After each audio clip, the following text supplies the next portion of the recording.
Be the Good is all about people doing good in the world while following their passions. Good for their own souls and for others. I'm Kate Cherichello, and welcome to today's episode.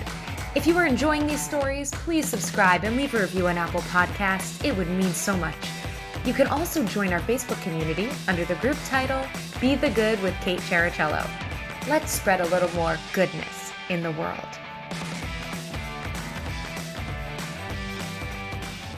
Today's guest on Be the Good is Devon Ogden, and she has done incredible work internationally as well as her own personal life too. She runs Safi Life, which is a 501c3 nonprofit organization dedicated to female advancement in Africa through the granting of university scholarships and trade school education. And I'm so excited for y'all to hear from her today. So Devon, thank you so much for being here. Hello, thank you so much for having me and for doing this work and spreading joy the past couple of years. I know we all certainly need it, so I appreciate you. Oh, thank you, Devon. Well, I can't wait for everybody to hear from you. So please tell us more about who you are and what you do in your own words. Absolutely. Well, I think the most important aspect of who I am is what I'm trying to do for others. I always sort of look at my life and see what am I doing and how am I helping? And for better or worse, that's my motivation daily. So some days I don't get to do as much as I would like, but that's certainly the catalyst to most of my passion projects and everything that I'm working on. I am out in California. I grew up in Virginia. I did my thesis at USC in Rwanda in East Africa. So I made a lot of friends there and ended up with them starting a nonprofit for women. As you said, it's called Safi Life. And before that, I was an actress, and I'm still doing it a little bit, but the pandemic sort of shifted my personal life into other directions.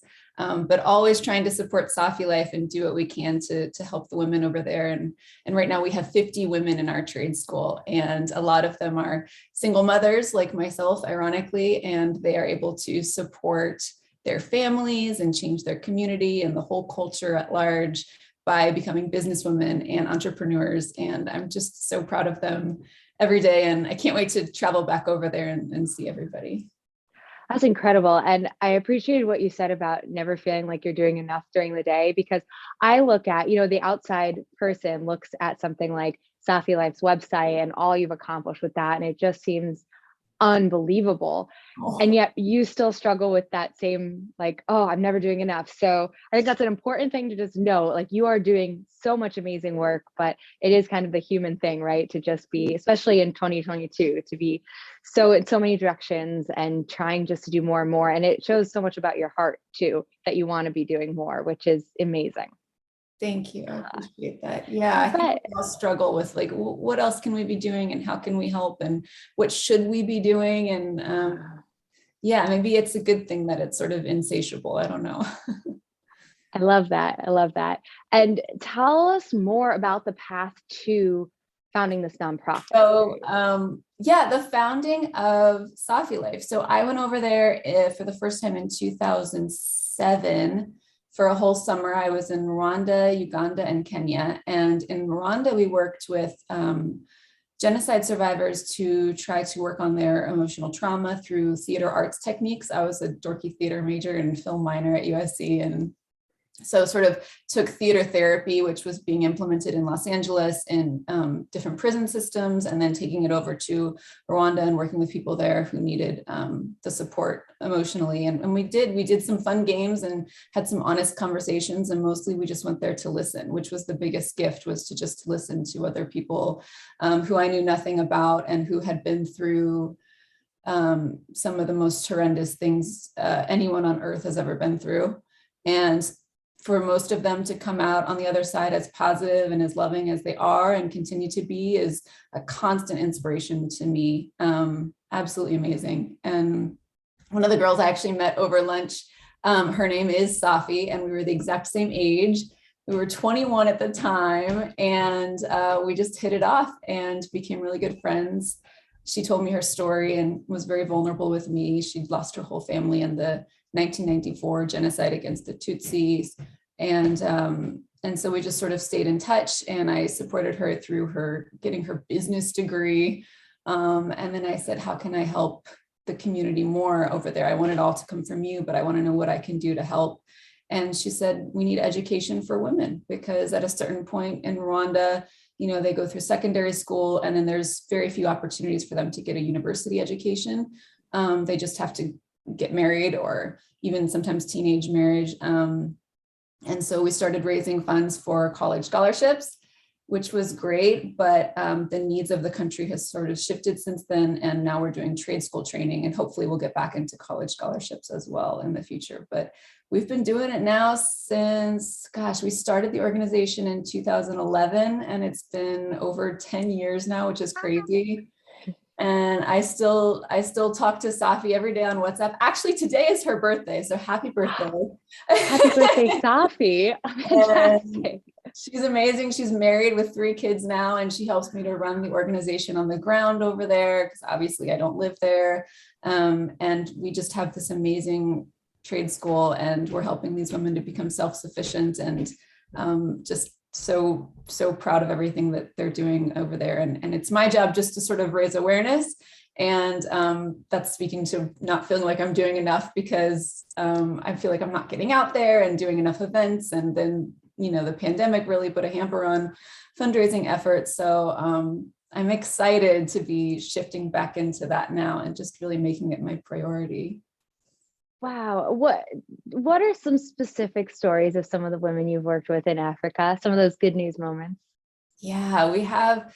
I just did an interview with Safi a couple of months ago, and it was really cool to have me interview her about some of the people that we're working with. And we had one woman who has 2 small children, and she's HIV positive. And so she would be going back and forth between the hospital and our school, but she was so dedicated that she would go no matter what. And her dedication and her tenaciousness sort of inspired all of the other women who were there at the same time. And I got testimonies from a lot of them saying that she's always the most happy and the friendliest and the kindest. And it's so incredible to hear, everyone is inspired over there, even by each other, and just the camaraderie. And I just love hearing stories like that, and what they're doing. And so then she's able to support her family and create goods that they can sell at the market there. And hopefully we're going to find partners that we can ship stuff internationally as well, which is exciting. Fantastic. It sounds like there's really a sense of community there with these women, isn't there? Yes. There's a quote, I think it's on our website, but it says, if you educate a woman, you educate a community, and you really change the future. Because not only for their families, but especially over there, there is a sense, especially for some of these single mothers who had children outside of marriage in parts of rural Rwanda, it's really unacceptable. And a lot of them were shunned by their families. They were, left out of the street. They may have to go into trafficking. We've helped a couple of women out of that. And so it's really tough, because that kind of mindset changes over time, right? Hopefully, and as it has in other parts of the world. And so part of what we're doing in the long term is sort of helping these women show the rest of the community what they can contribute and how it is a positive thing, and educating their families and the next generation, and really doing that intergenerational change, which is, I think, so powerful. And it's a beautiful country. They actually have essentially universal healthcare, and a lot of their parliament is female. So it's a really interesting mix, because it's a country of around 11 million people. And in certain cities, it's Los Angeles or something, you can go to nightclubs and karaoke bars, and then in other places in the country it's very different. And so I think just those cultural shifts are going to take time, but they're going to happen, and I feel blessed that we're a part of that change. That's incredible.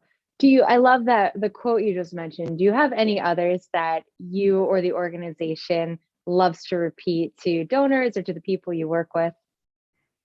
Oh goodness, yeah, I think I love the one, if you want to go far, go together, which is an old African proverb, because it's just like what you said. It's the camaraderie, it's the community, it's the sisterhood aspect of it. Even during the pandemic, the way that everybody came together and looked out for each other, and we opened our school and shut down 3 times because of lockdowns from the government and keeping each other safe. And everybody just really worked together to bring this into a new wave of education. But we graduated everybody last year, and we still got what we needed to do done. And now we have a new class this year. And so it's just baby steps. But we're hopefully looking to build a school together. Right now we're renting a building. And so our big long-term project is to build an actual school and have a daycare center and a place for mental health resources and all kinds of amazing dreams that we have. Because what's the age range of women you've worked with now? Yeah, a lot of them are younger, 18 and up. I would say mostly 18 to 35. The women that are in that zone where they're just sort of starting out on their own, and they bring their kids along with them, and you see that some of the kids are on their back while they're learning, and it's just really incredible dedication. Wow, it's also such a great reminder of like what we take for granted sometimes too, right? Of just the easiness of so many things that we don't even think about on a daily basis. Whereas, I'm sure even just getting them to the physical school for some of them must be like, how far away do some of them live, right? Or who else is at home that they're trying to figure out daycare with to get to the school? I can only imagine. Yeah, absolutely. That's a great point. It's a lot of effort.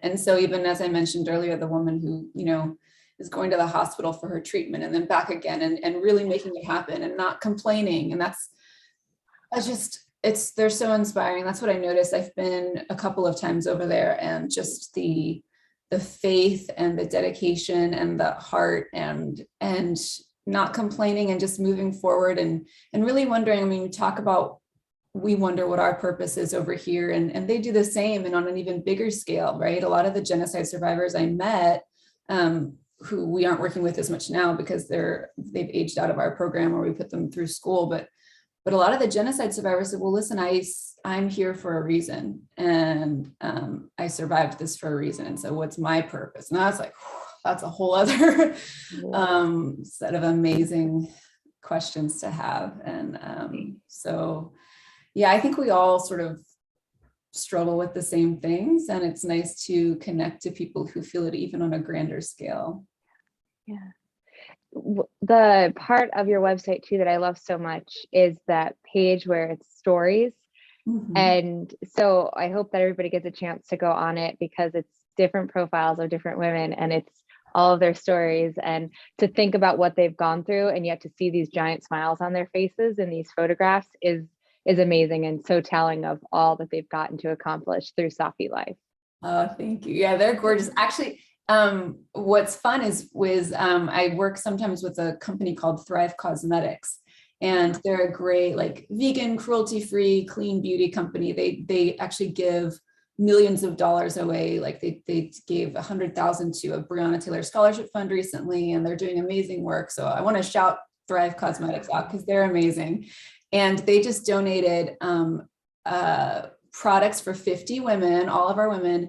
And we managed in the middle of the pandemic to get it sent over there. So we do have fun too, because, we have photos we're going to be posting soon of all the girls like trying on some of this new makeup, and skincare and stuff that maybe they've never had before. And it was just, some of them were posing and stuff. And it was just so awesome and exciting. And we do days where we plant trees in the local community, and we've been volunteering with the Widows Association over there. So it is really a sense of community and how can we all work together for the betterment of all. And I just love hearing all the new ideas that are coming out of Rwanda. And I just sort of say, okay, whatever you guys want, I'm gonna work for it, because I never wanted to be the kind of person that came in and assumed that I knew what was needed, because I don't. So I think that's always been sort of my biggest direction, is just how can I listen and really hear before moving. And I try to implement that in all areas of my life. So that is the perfect comment to lead into my last question. And you can even repeat that if you wanted to, or add on. But what would you tell someone who comes to you and wants to make a difference in their world somehow, but just doesn't know how to start? Well, first of all, I would say reach out to me because we, we need Hey, help. yeah. We need help volunteering and creating events and fundraising and all kinds of stuff. And so much of our world is digital now, so we can do a lot even if we live in different places. So, but yeah, I think the biggest thing for me, which is again something that I think about daily, is